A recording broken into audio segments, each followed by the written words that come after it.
Good evening, and this is my report. New coronavirus variants.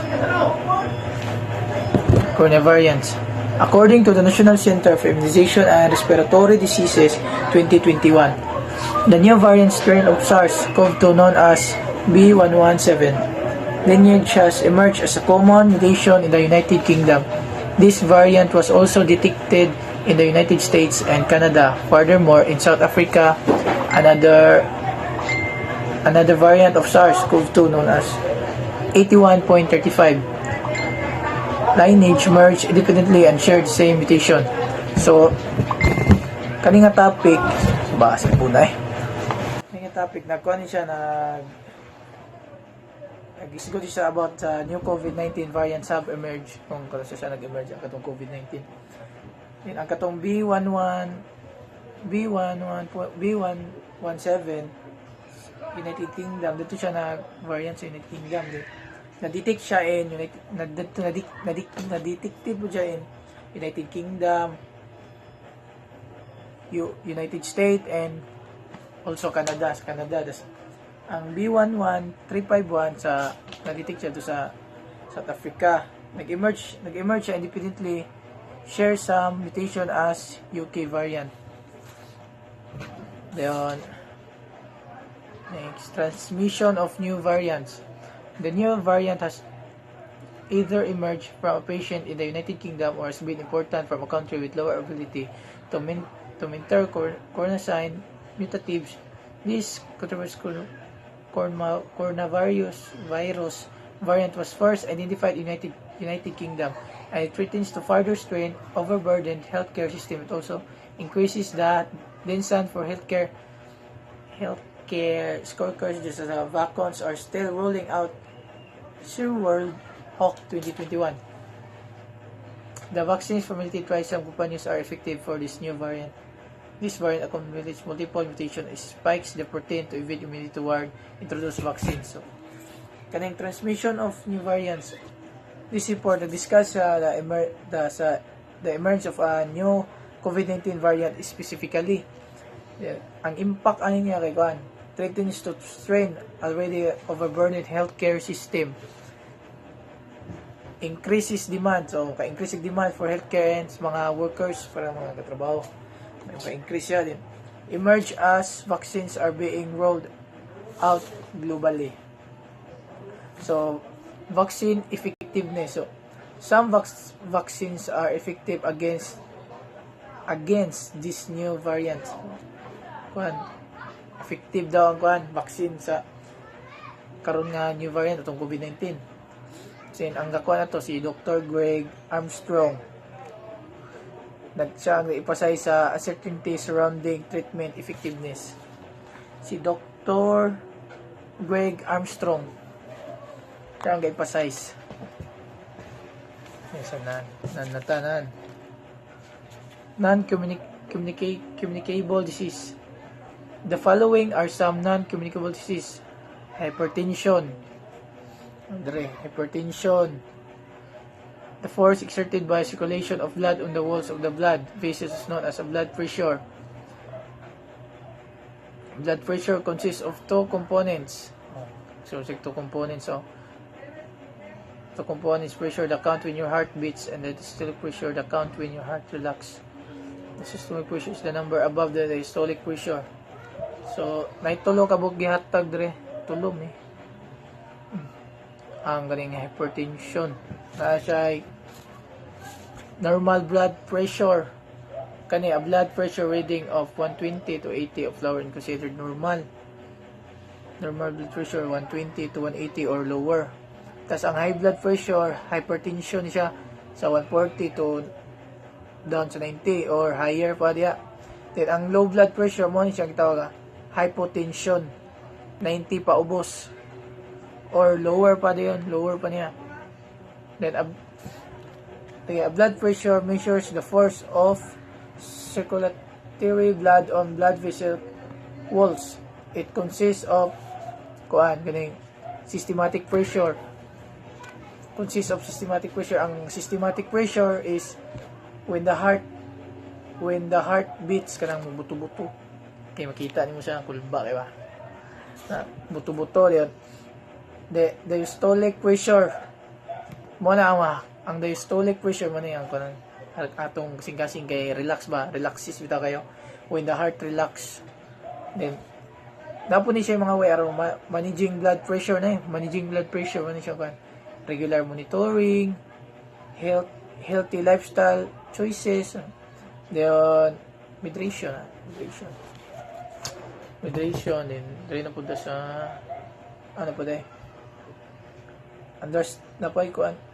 understanding blood pressure categories. Siyempre na understanding normal, optimal blood pressure, minimizing cardiovascular risk. Then ang high, hypertension, ang high, heart disease, stroke, and kidney damage. Then low, hypotension, kidney damage, then makakos siya dizziness, fainting. Iba ang dizziness kay kuan itong tapulan na dizziness. I don't know kung sakto ba ko, pero then sunod is prevention of hypertension. Changing one's diet and lifestyle can do much in managing blood pressure. A person who wishes to manage her blood pressure may observe the following recommendation. Nani siya upat kabukihatag diri kuan prevention of hypertension. Quit smoking. Limit the intake of alcoholic beverages. Then 3, maintain a healthy weight. Then 4, exercise and eat well balanced. So, quit smoking. Pumundang ang pag sigarilyo maka-reduce blood pressure and cardiovascular risk.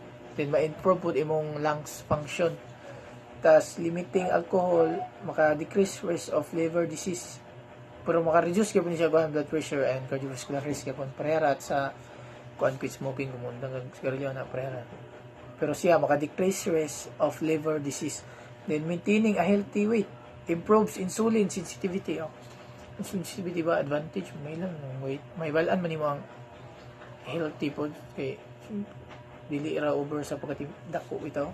Then exercising regularly lower blood pressure, improves cardiovascular health, then boosts mood and energy. Then next, signs and symptoms of hypertension. General signs of high blood pressure include headache, dizziness, pounding in the ears, and bleeding in the nose. So these symptoms typically do not occur until the high blood pressure has reached advanced and eventually life-threatening stage. So, high blood pressure, mga common signs and symptoms of hypertension. High blood pressure, headache, dizziness, pounding or ringing in the ears, nosebleed, headache na magandaan na, basta sakit ng ulo. Then, dizziness, katapul, tapulan, basta dizziness.